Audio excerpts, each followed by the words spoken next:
नमस्कार, उत्तराखंड प्राइम में आप सभी का स्वागत है। मैं हूं आपके साथ अनु सिंह। आम आदमी मेहनत कर किसी तरह से 2 वक्त की रोटी का जुगाड़ करता है, मगर अधिकारियों के पास न जाने कौन सी जादुई छड़ी है जिससे उनकी गुल्लक कभी खाली ही नहीं होती। विजिलेंस टीम आईएफएस अधिकारी किशन चंद से भी अब यही पूछने जा रही है कि उन्होंने ऐसा क्या किया कि उनकी आय से 375 गुना संपत्ति बन गई। क्या ये मेहनत की कमाई है या फिर कुछ गोलमाल हुआ है?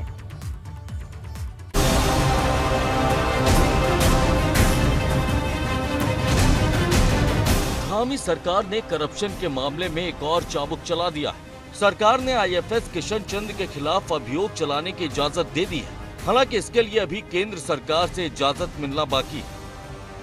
किशन चंद के पास आय से अधिक संपत्ति की जांच विजिलेंस विभाग कर चुका है, जिसकी चार्जशीट भी बना ली गई। विजिलेंस ने किशन चंद के खिलाफ तैयार की गई चार्जशीट में कई गंभीर आरोप लगाए हैं। किशन चंद पर अपनी आय से 375 गुना ज्यादा संपत्ति बनाने का आरोप है। विजिलेंस ने 33 करोड़ की संपत्ति का खुलासा किया। इसमें किशन चंद की महज 7 करोड़ की संपत्ति है, जबकि ज्यादातर संपत्ति परिजनों के नाम पर खरीदी गई है। भोगपुर में बेटे के नाम से स्टोन क्रशर लगाया गया, कलियर में पत्नी के नाम से स्कूल बनाया गया है। मुख्यमंत्री का कहना है कि उत्तराखंड को भ्रष्टाचार मुक्त बनाने की दिशा में जो भी जरूरी कदम होगा वो उठाया जाएगा। देखिए, हमने कहा है कि हम भ्रष्टाचार मुक्त उत्तराखंड बनाना चाहते हैं। उस दिशा में जो भी जरूरी होगा वो सब काम करेंगे। विजिलेंस ने अपनी चार्जशीट में ये जिक्र भी किया है कि किशन चंद ने हरिद्वार के डीएफओ रहते हुए बड़ा गड़बड़ झाला किया था। लैंसडाउन वन प्रभाग में लोगों को नौकरी के एवज में उनकी जमीन अपने नाम कराई गई थी। इसके साथ ही देहरादून के वसंत विहार में 2 करोड़ 40 लाख रुपए का मकान खरीदा गया था। धामी सरकार करप्शन के खिलाफ जीरो टॉलरेंस की बात करती है। सरकार ने इस मामले में कड़ा कदम तो उठा लिया, मगर कार्रवाई कब होगी ये अब देखना होगा। विजिलेंस ने पूरी जांच कर ली है और विजिलेंस जल्द ही अपनी चार्जशीट कोर्ट में दाखिल कर अगली कार्रवाई में जुटेगी। फिलहाल राज्य सरकार ने अपनी संस्तुति भारत सरकार को भेजी है, उसके लिए इंतजार करना होगा आखिरकार किशन चंद पर किस तरह की कार्रवाई राज्य सरकार करती है। अपने सहयोगी कैमरा पर्सन मनवर रावत के साथ विनोद कुमार, एबीपी गंगा, देहरादून। और इस बीच एक बड़ी खबर मिल रही है रुड़की से। रुड़की में पोस्ट ऑफिस में धांधली का मामला, जहां लाखों रुपए की धांधली करने वाले आरोपी पोस्ट मास्टर को गिरफ्तार कर लिया गया है। ढंडेरा के पोस्ट ऑफिस से 80 लाख की धांधली का आरोप है। ग्रामीणों ने कई बार पोस्ट मास्टर के खिलाफ प्रदर्शन भी किया था और अब इस मामले में ये कार्रवाई हुई है। रुड़की से खबर, पोस्ट ऑफिस में धांधली का मामला, जिसमें लाखों रुपए की धांधली करने वाले आरोपी पोस्ट मास्टर को गिरफ्तार कर लिया है। ढंडेरा के पोस्ट ऑफिस से 80 लाख की धांधली का आरोप है।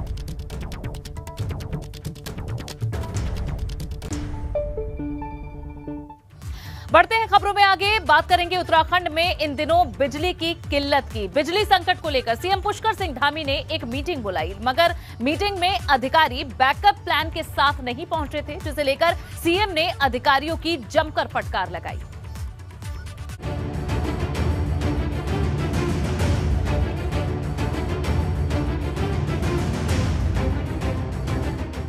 उत्तराखंड में बिजली संकट से पूरा प्रदेश त्राही त्राही कर रहा है। न उद्योगों को सही से बिजली मिल पा रही है, न ही घरों में रोशनी है। बिजली संकट को लेकर सीएम पुष्कर सिंह धामी ने ऊर्जा विभाग की समीक्षा बैठक बुलाई। मीटिंग में अधिकारियों की लापरवाही को लेकर सीएम का पारा चढ़ गया। सीएम पुष्कर सिंह धामी ने अधिकारियों को भरी बैठक में फटकार लगा दी। ऊर्जा के संबंध में पिछले कुछ दिनों से कुछ विद्युत कटौती और तमाम चीजें देश के अंदर जो चीजें आई हैं उन्हीं को लेकर हम लोगों ने आज इस पर पूरी तरह से आज गहन समीक्षा की है और जल्दी से जल्दी विभाग को निर्देशित किया है कि जो क्राइसिस है उस क्राइसिस का मैनेजमेंट किया जाए और जित भी जरूरत है, अगर कहीं हमें भारत सरकार से बात करने की आवश्यकता पड़ेगी तो हम भारत सरकार से भी बात करेंगे। अन्य पुलों से बिजली देने की जरूरत पड़ेगी, करेंगे। बिजली संकट पर बैकअप प्लान तैयार न करने के लिए अधिकारियों को फटकार पड़ी है। सीएम ने अधिकारियों से कहा कि वो 24 घंटे के भीतर बिजली संकट के समाधान के प्लान के साथ हाजिर हो जाएं। उधर मुख्य सचिव एसएस संधू ने भी बिजली संकट को लेकर कई अधिकारियों को तलब किया है। दरअसल राज्य में बिजली संकट बढ़ता जा रहा है। राज्य को बिजली की जितनी जरूरत है उससे बिजली का कहीं कम उत्पादन हो रहा है। एक तरफ उद्योगों में उत्पादन पर असर पड़ रहा है, तो वहीं आम जनता भी परेशान है। एबीपी गंगा के लिए देहरादून से विनोद कुमार की रिपोर्ट। वहीं बिजली संकट को लेकर विपक्ष ने प्रदेश सरकार को घेरना शुरू कर दिया है। पूर्व सीएम हरीश रावत ने 1 घंटे तक मौन उपवास रखा, तो वहीं नेता प्रतिपक्ष यशपाल आर्य भाजपा सरकार को अपना वादा याद दिलाते नजर आए।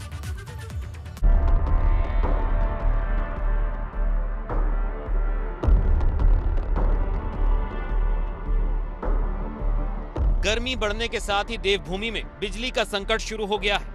प्रदेश भर के ज्यादातर इलाकों में बिजली की किल्लत है। बिजली संकट को लेकर पूर्व सीएम हरीश रावत ने मौन उपवास रखा। हरीश रावत 1 घंटे तक कड़ी धूप में बैठे रहे।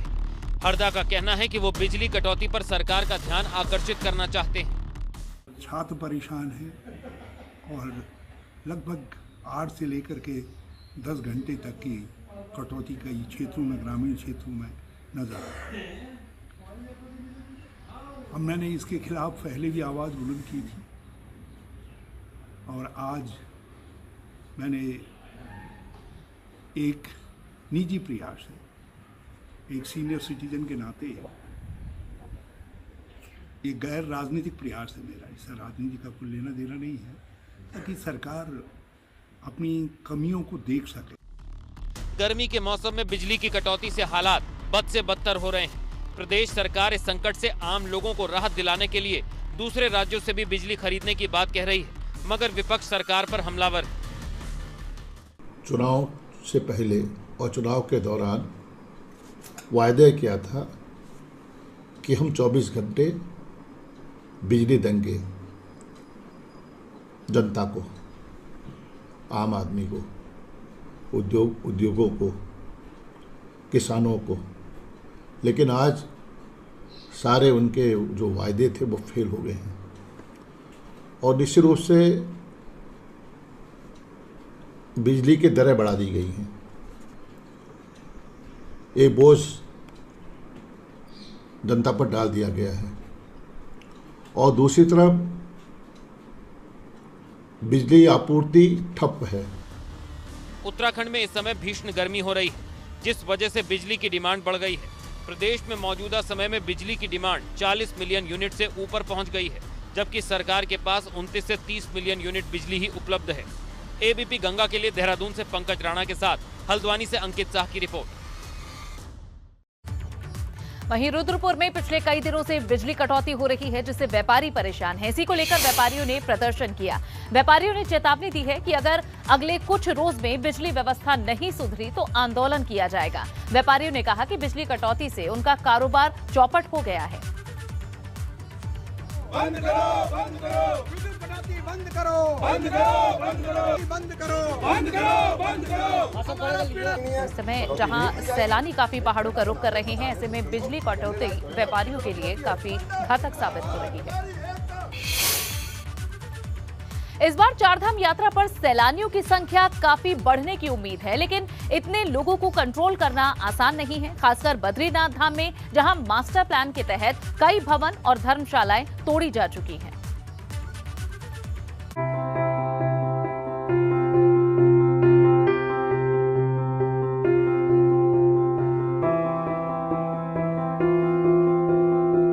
आठ मई को बद्रीनाथ धाम के कपाट खुलने जा रहे हैं। 2 साल बाद कोरोना संक्रमण की रफ्तार कम है, इसीलिए माना जा रहा है कि इस बार तीर्थ यात्रियों की संख्या काफी ज्यादा रहने वाली है। हालांकि मास्टर प्लान को लेकर बद्रीनाथ धाम में कई सरकारी भवनों और धर्मशालाओं को तोड़ा जा रहा है। ऐसे में चारधाम यात्रा के दौरान श्रद्धालुओं को ठहरने में परेशानी हो सकती है। बद्री केदार समिति और पुरोहितों ने सरकार से मांग की है कि यात्रा सीजन के दौरान यात्रियों के लिए सुविधाओं पर विशेष फोकस होना चाहिए। मास्टर प्लान के तहत केदारनाथ जी में भी कार्य चल रहे हैं पुनर्निर्माण के, और बद्रीनाथ जी में भी हो रहे हैं। तो हम ये देख रहे हैं कि जो पीक सीजन होता है मई और जून में यात्रा का, उस समय इस तरीके के कार्य न किए जाएं जिनसे कि यात्रियों को दिक्कतें हों, किसी प्रकार की अव्यवस्था हो। कि बद्रीनाथ में इस समय मास्टर प्लान का कार्य चल रहा है, उसके चलते कई जो आवासीय जो थे, जहाँ पर रहने की व्यवस्था थी, लॉज थे, होटल थे, धर्मशालाएँ थी, तो वहाँ पर वो क्षतिग्रस्त हो गए हैं। और यात्रा का दबाव बद्रीनाथ में काफ़ी रहता है, एक दिन में 15 से 20 हज़ार तक श्रद्धालु वहाँ पहुँचता है। इसलिए हमारा सरकार से यह निवेदन है कि बद्रीनाथ में यात्रियों को रुकने की समुचित व्यवस्था होनी चाहिए, क्योंकि क्लाइमेटिक कंडीशन भी वहाँ पर थोड़ी सी बारिश में ही बर्फबारी और ये सब हो जाता है। यात्रा सीजन में बद्रीनाथ धाम में हर दिन 15 से 20 हजार तीर्थ यात्री आते हैं। इतनी बड़ी संख्या में तीर्थ यात्रियों के ठहरने की व्यवस्था पहले ही कर ली जाती है। मास्टर प्लान के तहत हो रहे कामों की वजह से इस बार सिर्फ 5000 यात्रियों के ठहरने की व्यवस्था हो सकती है। ऐसे में सरकार की योजना है कि इस बार रजिस्ट्रेशन के आधार पर तीर्थ यात्रियों को बद्रीनाथ धाम भेजा जाए। हम अपनी ओर से जो बेस्ट पॉसिबल है वो करने का प्रयास कर रहे हैं। अगर एक फेज ऐसा आ सकता है कि बिल्कुल ही बहुत ज़्यादा होने लगा तो नंबर पे भी लिमिट लग सकती है, किंतु वो निर्णय शासन द्वारा लिया जाएगा। ठीक है ना, अभी रजिस्ट्रेशन मैंडेटरी होगा ये निर्णय है, किंतु अगर बहुत ज़्यादा भीड़ आई तो एक दिन की कोई लिमिट लगा सकते हैं हर ऊपर के एरियाज में, जिससे फिर लोगों को नीचे वेटिंग करना पड़ सकता है। केदारनाथ धाम की तर्ज पर बद्रीनाथ धाम को संवारने के लिए भी काम चल रहा है। मास्टर प्लान के तहत हो रहे कामों में अभी वक्त लगेगा।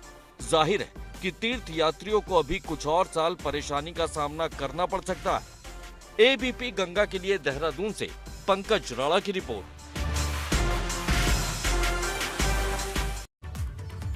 चारधाम यात्रा शुरू होने में महज कुछ ही दिन बाकी है। ऐसे में गंगोत्री धाम और यमुनोत्री धाम को लेकर जिला प्रशासन ने कमर कस ली है। यात्रा के लिए जिलाधिकारी मयूर दीक्षित ने नोडल अधिकारी नियुक्त कर लिए हैं।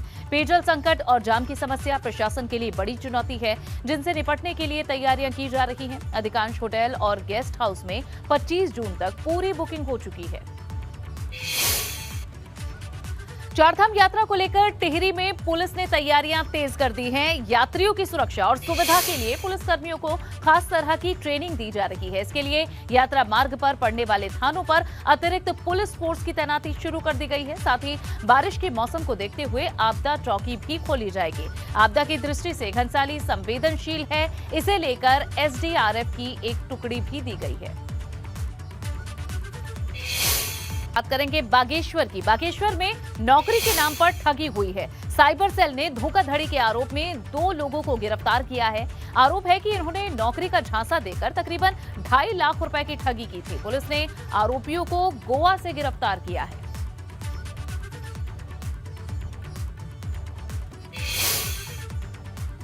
उधर खटीमा में तस्करी के मामले का खुलासा हुआ है। वन विभाग और एसओजी की संयुक्त टीम ने यहां पेंगोलिन के साथ 2 तस्करों को गिरफ्तार किया है। पेंगोलिन की बड़े पैमाने पर तस्करी होती है। बाजार में इसे 7 से 10 लाख रुपए प्रति किलो के हिसाब से बेचा जाता है।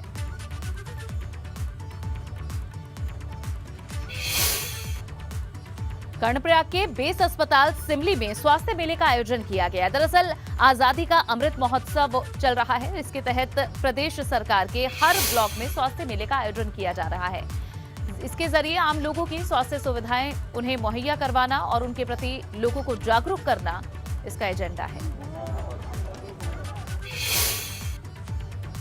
पौड़ी के डीएम किसानों के बीच पहुंचकर खेत में फसल काटते नजर आए। डीएम ने गेहूं की फसल को काटने के साथ ही जिले में क्रॉप कटिंग की शुरुआत कर दी है। अब प्रशासन इस बार जिले में हुई गेहूं की फसल के आंकड़े भी जुटा रहा है, जिससे ये पता चल सके कि इस बार जिले की स्थिति कैसी रही। उधर हरिद्वार डेवलपमेंट काउंसिल के गठन की प्रक्रिया तेज हो गई है। इसे लेकर डीएम विनय शंकर पांडे ने सीसीआर के अधिकारियों और अलग अलग संगठनों के लोगों के साथ बैठक की। डीएम ने कहा कि हरिद्वार डेवलपमेंट काउंसिलिंग में सभी संगठनों के लोगों को प्रतिनिधित्व करने का मौका दिया जाएगा, जिसमें संगठनों के पदाधिकारियों की राय भी ली जाएगी। डीएम ने कहा कि हरिद्वार विकास परिषद का गठन किया जा रहा है, जिसमें शहर के हर वर्ग के चुनिंदा लोगों को रखा जाएगा, जो लोग शहर के विकास के साथ साथ शहर को सुंदर और व्यवस्थित बनाने के लिए अपने सुझाव देंगे। श्रीनगर के जंगलों में लगी आग बुझने का नाम नहीं ले रही। खोला गांव में जंगलों समेत अब खिरसू श्रीनगर मार्ग के आसपास क्षेत्रों में जंगल में आग लगी हुई है। आग ने विकराल रूप धारण कर लिया है। कई हेक्टेयर जंगल जलकर खाक हो चुका है। वन विभाग की टीम आग पर काबू पाने की कोशिशों में जुटी है, लेकिन आग तेजी के साथ जंगलों में फैल रही है, जिस वजह से वन विभाग की मुश्किलें भी बढ़ गई हैं। उत्तराखंड में शिक्षा व्यवस्था सुधरने का नाम नहीं ले रही। बागेश्वर जिले में 61 इंटर कॉलेजेस में से 57 कॉलेजों में प्रिंसिपल ही नहीं है। इससे न सिर्फ स्कूलों की प्रबंधन व्यवस्था पर असर पड़ रहा है, साथ ही छात्रों की पढ़ाई भी प्रभावित हो रही है।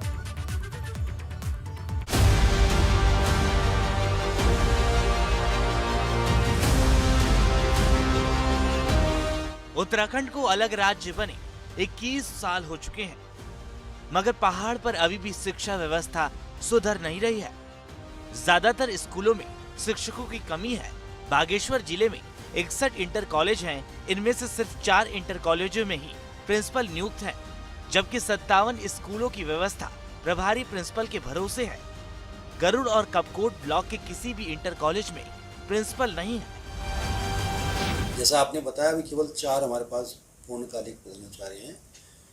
उसमें भी जो 2 हैं वो खंड शिक्षा अधिकारी का दोहरा दायित्व का निर्वहन भी कर रहे हैं, और वो जो अभी जो तीसरे हमारे प्रिंसिपल यहाँ पर हैं वो सत्र विस्तार पे जून में उनका भी रिटायरमेंट है। तो ये समस्या तो जैसे हमारे जनपद में वैसे और जनपदों में भी है। बागेश्वर जिले में प्रिंसिपल के 61 पद स्वीकृत हैं, मगर काफी समय से प्रिंसिपल की नियुक्ति नहीं हो रही है। प्रिंसिपल के पद खाली होने से ज्यादातर स्कूलों में प्रबंधन व्यवस्था ठीक नहीं है। स्कूलों के बिल पास करवाने, वेतन लेना, विकास कार्य के लिए बजट के खर्च जैसे जरूरी काम प्रभावित हो रहे हैं। प्रधानाचार्य की बात है, ये केवल बागेश्वर जिले तक सीमित नहीं है, ये पूरे प्रांत में ये समस्या से विभाग जूझ रहा है। हाई स्कूल ज़्यादा कम हो गए हैं और इंटर कॉलेज ज़्यादा हो गए हैं उच्चीकरण होते होते। तो अब स्थिति ये हो गई कि जब हेडमास्टर जो होता है उसके 5 साल के बाद प्रमोशन के बाद वो इंटर कॉलेज में जाते हैं। तो ऐसी स्थिति में जब उनके हाई स्कूल लेवल पे कम होते हैं तो फिर उसके ऊपर कम ही लोग जा पाते हैं इंटरमीडिएट में, और जो जाते हैं वो ऐसे जाते हैं कि सेवानिवृत्ति के बिल्कुल कगार पे होते हैं। बागेश्वर जिले के तीनों ब्लॉक में 32 हाई स्कूल हैं, जिनमें से सिर्फ 10 हाई स्कूलों में ही प्रिंसिपल तैनात है, जबकि 22 हाई स्कूलों की जिम्मेदारी प्रभारी प्रिंसिपल संभाल रहे हैं। एबीपी गंगा के लिए बागेश्वर से जगदीश उपाध्याय की रिपोर्ट।